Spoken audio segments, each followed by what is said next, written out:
तो राष्ट्रीय स्वयंसेवक संघ के प्रमुख मोहन भागवत ने रविवार को कहा था कि सभी भारतीयों का डीएनए एक है, चाहे वो किसी भी धर्म के हो। उन्होंने लिंचिंग को लेकर भी कहा था कि इसमें शामिल लोग हिंदुत्व के खिलाफ हैं और लोकतंत्र में हिंदुओं या मुसलमानों का प्रभुत्व नहीं हो सकता।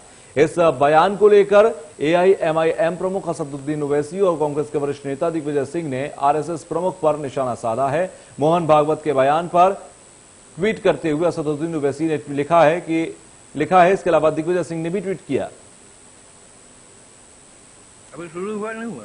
ओवैसी की तरफ से ये ट्वीट किया गया जिसमें लिखा है कि आरएसएस के भागवत ने कहा, लिंचिंग करने वाले हिंदुत्व विरोधी इन अपराधियों को गाय और भैंस में फर्क नहीं पता होगा, लेकिन कत्ल करने के बाद जुनैद, अखलाक, पहलू, अकबर, अलीमुद्दीन के नाम ही पता थे। ये नफरत हिंदुत्व की देन है। इन मुजरिमों को हिंदुत्ववादी ताकतों को रोकना होगा। इसके अलावा दिग्विजय सिंह की तरफ से ट्वीट किया गया, उसमें उन्होंने लिखा कि अगर आप अपने व्यक्त किए गए विचारों के प्रति ईमानदार हैं तो भाजपा में वो सब नेता जिन्होंने निर्दोष मुसलमानों को प्रताड़ित किया, उनके पदों से उन्हें तत्काल हटाने का निर्देश दें। शुरुआत नरेंद्र मोदी और योगी आदित्यनाथ से करें।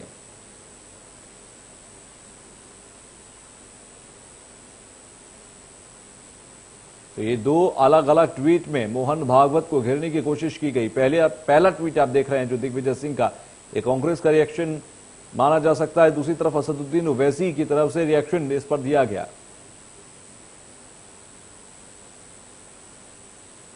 तो मोहन भागवत ने कहा था कि हिंदू मुस्लिम कुछ नहीं, सबका डीएनए एक है। 40,000 साल पहले हम एक ही वंशज चले आ रहे हैं। तो ऐसे में इस बयान को घेरा गया।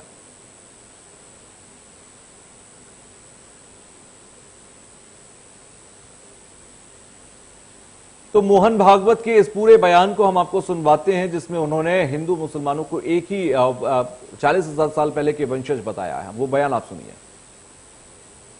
गौ माता पूज्य है, लेकिन लिंचिंग करने वाले ये हिंदुत्व के खिलाफ जा रहे हैं। वो आतताई है। कानून के जरिए उनका निपटारा होना चाहिए। अगर हिंदू कहते कि यहां एक भी मुसलमान नहीं रहना चाहिए तो हिंदू हिंदू नहीं रहेगा। विचार मेरा नहीं है, ये विचार संघ की विचारधारा का अंग है, क्योंकि हिंदुस्तान एक राष्ट्र है। हम समान पूर्वजों के वंशज हैं। ये विज्ञान से भी सिद्ध हो चुका है। 40,000 साल पूर्व से हम भारत के सब लोगों का डीएनए, सब लोगों का निरपवाह डीएनए समान है। खुर्रम निजामी हमारे साथ, हमारे संवाददाता जुड़ गए हैं। खुर्रम, जिस तरीके से यह बयान दिया गया मोहन भागवत की तरफ से, इसके बाद सियासती गलियारों की अगर बात की जाए तो कितनी गरमाइश वहां पर है?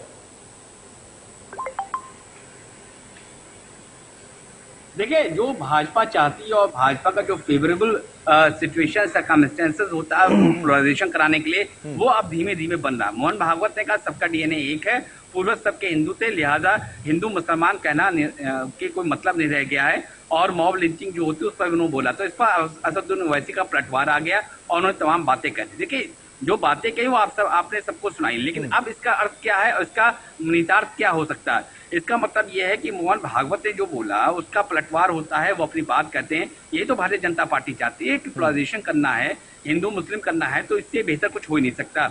मोहन भागवत का क्या कॉन्टेक्स्ट था और ओवैसी ने उस कॉन्टेक्स्ट में सप्लीमेंट किया, तो साफ जाहिर है कि जो माहौल बनना चाहिए चुनाव का, वो बनना शुरू हो गया है जाने अनजाने में। लेकिन ये कहा जा सकता है कि जो बात कही है मोहन भागवत ने, डीएनए की बात कही है, उसके बाद ओवैसी ने कहा है कि ठीक है, अगर आपको लगता है कि जो हत्यारे हैं जो मॉब लिंचिंग करके अकबर और वगैरह को कत्ल कर देते हैं, उनका फिर सम्मानित क्यों किया जाता है? तमाम ऐसी बात आई थी कि मॉब लिंचिंग हुई, उसके बाद जो जिन पर आरोपित थे उनको बकायदा सम्मानित किया गया। इसको लेकर उस वक्त विरोध का स्वर उठा था, आज भी उठ रहा है।